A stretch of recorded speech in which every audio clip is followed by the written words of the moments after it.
WW de volta, a gente fazendo um pouco de perspectivas para 2026. Christopher, hoje a revista The Economist, na edição que saiu ontem, né, à noite, traz uma crítica muito forte ao presidente Lula. Foi um grande debate hoje ali, troca de mensagens, colocando o dedo numa ferida que nós aqui no Brasil já tratamos aqui no WW, o fato do presidente Lula chegar para disputar um quarto mandato aos 80 anos de idade, sem ter promovido uma renovação da esquerda brasileira, da qual ele é a maior liderança. Vocês sempre trataram o presidente Lula como um candidato ainda competitivo, do ponto de vista político, inclusive pela sua atuação e pela sua competência política, que essa a gente não pode negar de forma nenhuma. O quanto você acha que isso pode pesar nas eleições do ano que vem, ou o Brasil vai ter que lidar mesmo com essa falta de liderança? Olha, de fato, também colocar nas costas do presidente Lula a responsabilidade de renovação da esquerda também é difícil, não é, Thaís? É natural que um presidente, não é, o governo se centre ao redor do presidente. Quando o presidente é eleito, a chance de um incumbente ganhar a reeleição é sempre muito mais elevada do que escolher um sucessor. A gente vê isso empiricamente com um banco de dados de mais de 500 eleições mundialmente. Então, é natural que, olhando para o governo atual e o Partido dos Trabalhadores, que eles colocam todas as suas fichas com o presidente Lula buscando a reeleição, porque ele, de fato, terá muito mais chances do que qualquer outro sucessor. E, ao mesmo tempo, essa falta de liderança do PT é patente, isso existe. Eu até diria que as raízes disso vêm da própria escândalo do Mensalão, onde várias lideranças históricas, né, foram atingidas com denúncias de corrupção e, evidentemente, isso levou também à escolha da ex-presidente Dilma Rousseff concorrer, né, em vez de um quadro mais histórico dentro do partido. Mas a gente está vendo, Thaís, que essa falta de nova onda de lideranças, a gente está vendo isso em vários países também, não é uma coisa só no Brasil. Mas a gente olha para 2026, certamente o presidente Lula candidatíssimo, e já está havendo um debate dentro do partido, né, se ele ganhar a reeleição, como pensar o dia depois do Lula. É um grande problema, sim, para o partido não ter grandes lideranças que têm destaque eleitoralmente ainda. Eles vão ter que realmente construir isso. Mas se o presidente Lula prevalecer e ganhar a reeleição, acho que será muito difícil um outro candidato do PT sucedê-lo daqui a 4 ou 5 anos.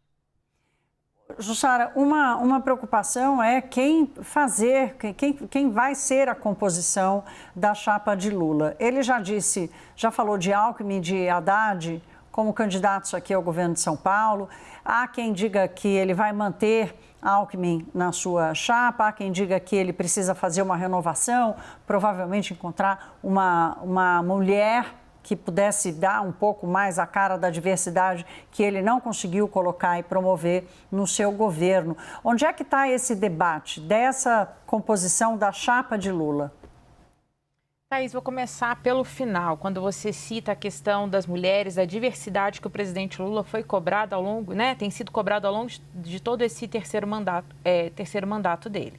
Que é justamente, Thaís, o fato de ele não ter optado pela representatividade feminina quando ele teve a oportunidade. Nas 2 vagas que ele indicou para o Supremo Tribunal Federal, agora na 3ª vaga, inclusive que indicou Jorge Messias, e também na própria composição do seu ministério.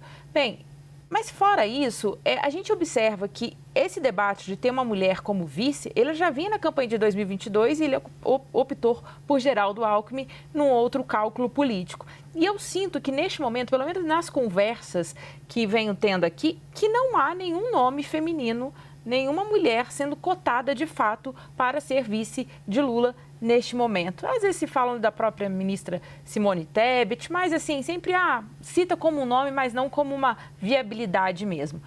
Sobre Geraldo Alckmin, atual vice, Alckmin foi um bom vice para o presidente Lula, não incomodou, teve uma atuação, ajudou a trabalhar nessa questão, justamente também como ministro, ele ajudou a trabalhar nessa questão com o empresariado, envolvendo esse tarifaço, ele representa bem o presidente Lula, evita entrar em colisão, então é um bom vice-presidente para Lula. De todo modo, o próprio presidente do PT, Edinho Silva, disse assim, o Alckmin pode ser o que ele quiser. Se ele quiser ser candidato ao governo do Estado, ele pode ser, e também pode ser continuar como vice. Então, passa também por uma negociação com o Geraldo Alckmin. Afinal de contas, ele está afiliado no PSB e é, no mínimo, uma deselegância. Passa muito por uma composição e uma negociação aí com o Geraldo Alckmin. E a gente sabe que o presidente Lula também pensa ali nessa eleição em São Paulo, que é super importante, se Tarcísio de Freitas também for concorrer à reeleição. Bem, basicamente isso. Se fala também em tentar buscar um nome do Centrão, de repente do MDB, já se falou também do governador do Pará, Helder Barbalho, para compor uma chapa. Tudo depende, como eu disse, também dessa definição que caminha pela direita. Bem, Thaís, muitas perguntas, eu sei que eu vou ter muito trabalho para te responder todas elas em 2026, porque as negociações, estão... Mas os nomes são esses, assim, o cenário atual é esse, e a gente sabe que para definição, até o último momento, antes de registrar a chapa, as coisas mudam muito. Claro, não, e a gente também não tem a pretensão, a gente, de esgotar os temas nesses 20 minutos, meia hora que a gente tem aqui.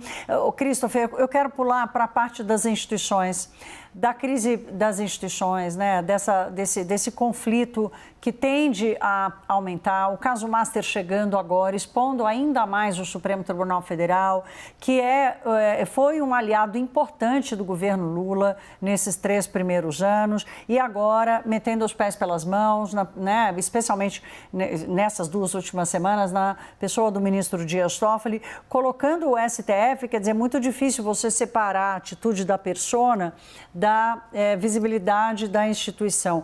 O que vocês estão enxergando desses conflitos institucionais no Brasil, de um Congresso Nacional muito volátil, com acordos sendo quebrados e uma separação grande entre Câmara e Senado? Quer dizer, como é que vocês estão enxergando essa convivência institucional em Brasília?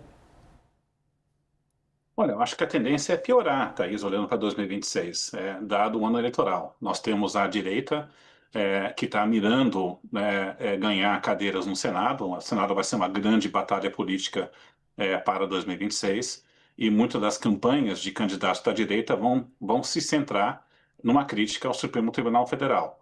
Não só por várias razões, mas também pelo fato que a direita se sente vítima de decisões do Supremo, seja de manejando as últimas eleições, as investigações contra fake news, e vão abraçar uma pauta de defesa de liberdade de expressão individual ao atacar o Supremo Tribunal Federal.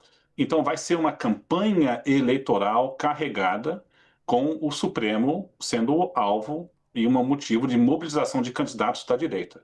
E, evidentemente, vai ser um pano de fundo para pensar 2027. Podemos ter um Senado muito mais conservador que vislumbrando não só pedidos de impeachment, mas aprovar medidas também para tentar reduzir o poder do Supremo. Então, acho que isso vai ser um tema nevrálgico. Ao mesmo tempo, você bem colocou, o Banco Master também está expondo uma certa vulnerabilidade do Supremo, está colocando, independente das decisões que têm sido tomadas de certos ministros, mas pelo menos colocando à tona o papel que podemos ter de familiares do ministro Supremo advogando, que é uma coisa que já vem de longa data, mas pelo menos também pode entrar e ser muito mais politizado na medida que essa investigação do Banco Master corre. E por último, eu diria que é um Supremo que está investigando denúncias de irregularidades nas emendas parlamentares.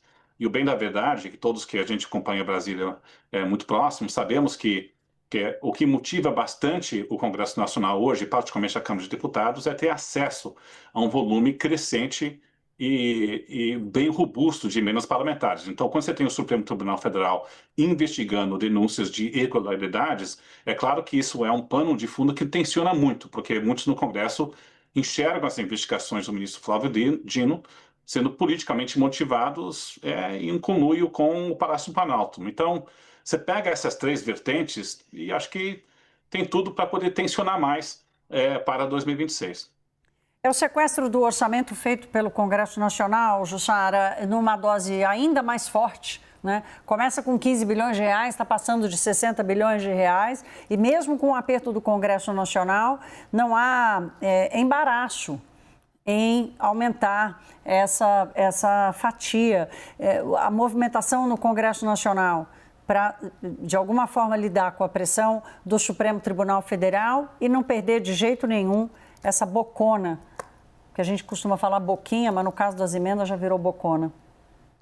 Exatamente, Thaís. E a gente pode ter certeza que o Congresso vai trabalhar, vai atuar e muito, não vai se furtar a tensionar ainda mais as relações para poder manter o seu poder sobre as emendas. Isso é claro, eles vão insistir e vão tensionar ainda mais, vão ficar dobrando as apostas. Tudo que a gente vai apurar aqui e ir atrás dos desdobramentos, em algum momento essas emendas elas perpassam todos os assuntos, porque a gente está falando de poder, de dinheiro que eles destinam, mas também tem muitas outras, essa questão dessas emendas, e é importante a gente sempre destacar que emenda é um instrumento legal. O problema das emendas é o mau uso que é feito pelos parlamentares e é sobre isso que o Supremo Tribunal Federal tem se debruçado para investigar. Então, é isso que vai ser, que o Congresso vai fazer a defesa. Thaís, você me permite, queria falar um pouco dessa relação do Congresso com também o Palácio do Planalto e passando também pelo Supremo Tribunal Federal. Claro. A gente viu esse final de ano bastante turbulento,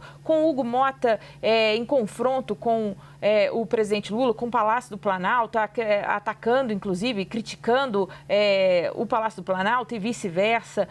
Davi Alcolumbre, que tinha uma boa relação, de repente também entra em rota de colisão. Então, para mim, 2026 começa já com essa turbulência, com esse mal-estar. Claro que o recesso costuma dar uma acalmada nos ânimos, mas quando os assuntos começarem, isso tudo pode voltar. Então, eu quero falar de dois temas aqui, três, um pouco mais, que vão ali dominar o começo do ano. A gente está falando do PL da dosimetria, que o presidente Lula deve vetar, mas o Congresso está pronto para derrubar e aí sim poder beneficiar Jair Bolsonaro e todos os condenados pela trama golpista. A gente está falando também de uma discussão ali que pode sobre a nova lei do impeachment. A gente lembra de uma decisão que teve do ministro Gilmar Mendes, que queria deixar apenas com a PGR pedindo o impeachment de ministro do Supremo Tribunal Federal. Ele acabou voltando sobre isso, mas são temas que devem tensionar essa relação logo no começo do ano, Thaís.